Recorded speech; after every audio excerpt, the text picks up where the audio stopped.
Hello everyone, Bashrob here. Did this ever happen to you?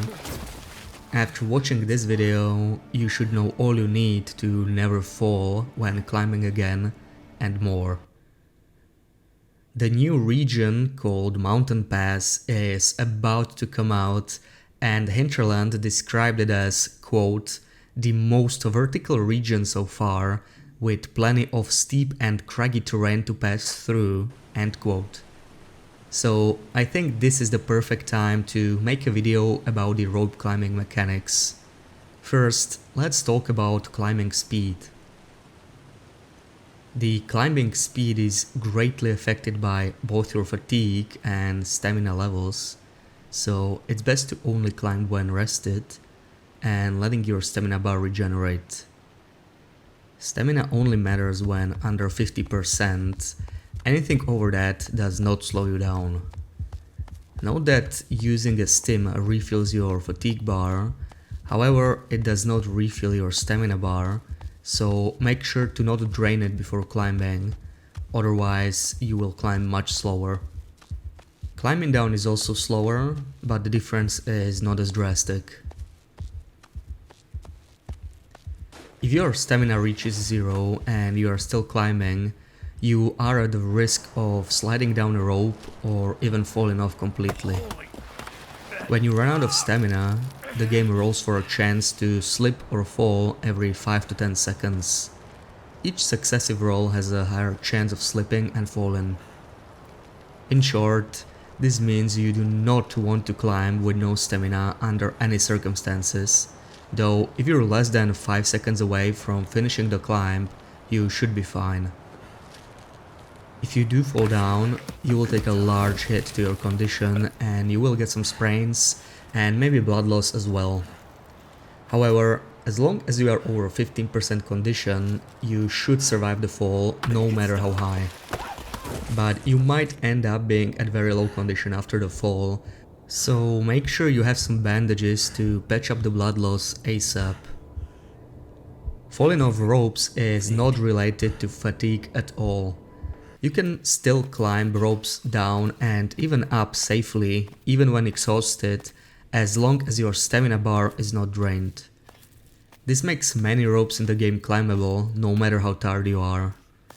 Conversely, if you drain your stamina just before climbing a rope, you might fall down even when not exhausted. Climbing ropes while exhausted is a very useful technique, since rope climbing is the most exhausting activity you can do in the entire game. And climbing can't drain your fatigue if you have none. It might sound very risky, but it's surprisingly safe and reliable as long as you know what you're doing. Climbing down is simple. You can climb down any rope in the game, even when exhausted. Just remember to not attempt it if your stamina was drained recently, and wait for it to recover. Climbing up is more tricky, but still, there's a surprising amount of ropes that can be climbed even when exhausted, as long as your stamina bar is full. And this is where crampons come in. Crampons can be found in Ash Canyon and sometimes in Timberwolf Mountain. Alternatively, improvised crampons can be crafted using 4 scrap metal and 2 leather at any workbench. Contrary to popular belief, using crampons does not make you climb ropes any faster, at least not directly. What they do is slow down your stamina drain while climbing. This does make you faster indirectly, since more stamina means faster climbing, but the overall difference in speed will be minimal. The only climbing benefit the crampons provide is reduced stamina usage, but that alone is a damn good benefit. Interestingly enough, improvised crampons actually save you more stamina than regular crampons. This is possibly a bug and actually makes improvised crampons better than regular crampons, at least for climbing.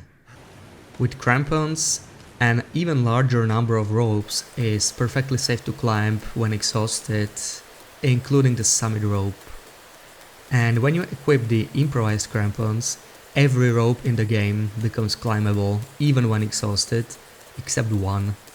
the shortcut to Mindful Cabin in 4-second Airfield, which is the longest rope climb in the game without any ledges. Fortunately, this rope is easily avoided by just walking around it, so it doesn't really matter. Speaking of avoiding ropes, vast majority of ropes in the game are avoidable. Almost every area accessible by a rope can also be reached without climbing. Only 5 areas require climbing up a longer rope: Runaway Bridge area in Ash Canyon, the Broken Railroad Ravine, the Valley area in HRV, the Abandoned Mine rope climb in Black Rock, and the ravine in Keeper's Pass North. There's a few more areas that require a short rope climb, easily climbable when exhausted and without crampons. All other areas can be reached without climbing, including Mountain Town or the summit in Timberwolf Mountain. Finally, let me share a few more minor tips and tricks.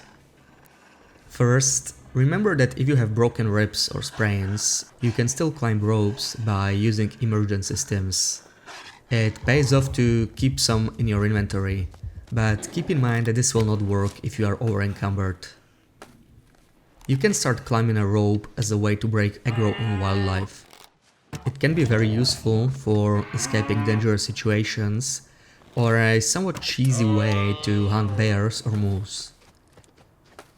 If you're over-encumbered and want to climb down, there is a handy trick to transport all your items without having to get rid of anything or having to climb multiple times. If you stand on the very edge of the cliff and drop your items, they will show up at the bottom of the cliff. Sometimes it may take a few attempts to drop the item all the way down. In such cases, just pick the item back up and drop it again. And if you don't want to carry improvised crampons everywhere due to their weight and then wasting an accessory slot, you can just craft a bunch and drop one pair at the bottom of the ropes you plan on using the most in the future. Next time you're about to climb, just grab those crampons, equip them. That should allow you to successfully climb the rope regardless of your fatigue. Then, when you're up, you can use this trick to drop the crampons back down. Sprint penalty actually helps you recover stamina faster after climbing ropes. It seems like there are 2 different types of stamina, one used for sprinting and the other one used for climbing. The climbing stamina seems to fully recover once it reaches your maximum possible stamina after factoring in sprint penalty. So this means the higher the sprint penalty, the less you have to wait to climb again. This works even when being over 100% sprint penalty, and in such case, your stamina does not drain at all when climbing, and you can climb forever. So you can use this trick to climb any rope in the game, regardless of your current energy or stamina, even without crampons. The only downside is that, for some reason, being over 100% sprint penalty makes you climb slightly slower. Also, make sure to not be exactly 100% sprint penalty if you want to use this trick, but over 100%. Otherwise, your game will kind of freeze for a few seconds instead, and then you fall down the rope. Fatigue drain from ropes is not affected by the fatigue reduction buff from coffee. This doesn't make coffee useless for rope climbing, as you still get the instant fatigue decrease when you drink it, but keep in mind you're essentially losing the fatigue reduction buff if you use coffees for climbing, and you're only drinking them for bonus fatigue. If you really want to lower your fatigue before climbing, consider eating peach, rosehip or Breyer House pies, as they decrease fatigue more than coffees do, and don't give you the reduction buff, and save coffees for other activities instead. Lastly, you don't actually need to start climbing the rope at the top. It's possible to just jump down a cliff and catch the rope near the bottom, skipping the whole climb. But I don't recommend trying this on your long run, because you are almost guaranteed to die if you miss the rope. That's everything for now, thank you for watching.